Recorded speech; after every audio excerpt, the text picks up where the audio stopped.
Faut-il boire de l'alcool pour économiser de l'argent? J'espère que la réponse sera non, sinon je vais pas être très fier de cette vidéo. Bonne vidéo. Bonjour, je m'appelle Francis Boyer, étudiant en médecine et passionné de plein de domaines. Aujourd'hui, on va se poser une question. Pour les aliments, on parle au prix au kilo. C'est plus facile pour comparer. Mais en période d'inflation où tout coûte très cher, nous on va comparer au prix par calories. Autrement dit, si vous êtes un adulte et que vous avez besoin de 2500 calories, combien est-ce que ça va vous revenir par jour si vous mangez que des œufs, que de l'alcool, que autre chose? On va parler en calories par euro, c'est-à-dire combien il vous faut d'euros pour une calorie.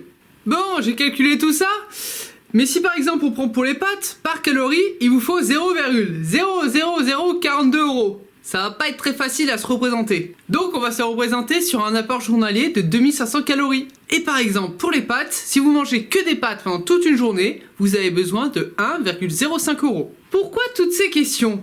Eh ben pour essayer de trouver l'aliment qui coûterait le moins cher théoriquement. Mais avant de parler de l'alcool, de savoir si c'est rentable économiquement ou non, amusons-nous avec d'autres valeurs. Si vous mangez du chocolat pendant toute la journée, vous devez dépenser à peu près 5,75 € pour subvenir à vos besoins caloriques de la journée. Le beurre, c'est plutôt cher, mais il y a beaucoup de calories. Alors est-ce que c'est rentable? C'est pas si mal, on s'en tourne avec 3 € pour une journée. Mais qu'est-ce qui est encore plus calorique et qui donnerait le plus d'énergie pour la même somme? Le sucre, tiens, voyons ça. Si vous mangez que du sucre pendant toute la journée, il vous suffira de 1,50 € pour convenir à tous vos besoins. Bien sûr, peut-être un peu plus pour le dentiste. Mais ça, c'est pas le sujet de la vidéo, vous l'avez compris. Et si vous buvez du Coca-Cola pendant toute la journée, il vous suffira de 7,45 €. Enfin, 7,45 €, c'est quand même pas mal, hein, par rapport aux autres valeurs. Surtout par rapport aux pâtes qui sont à 1 €.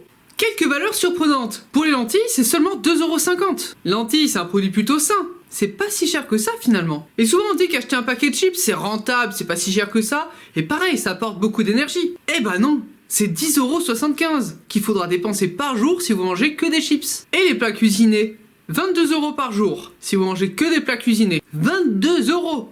Si vous mangez que des pâtes, c'est 1 €. Enfin 1,05 €. Vous allez pas chipoter. Si, chipotons. Il faut être précis dans la vie. On va pas parler des légumes parce que si vous mangez que des tomates, il faudra dépenser 62 € quand même, hein. À titre de comparaison, même la viande, il vous faudra 30 €.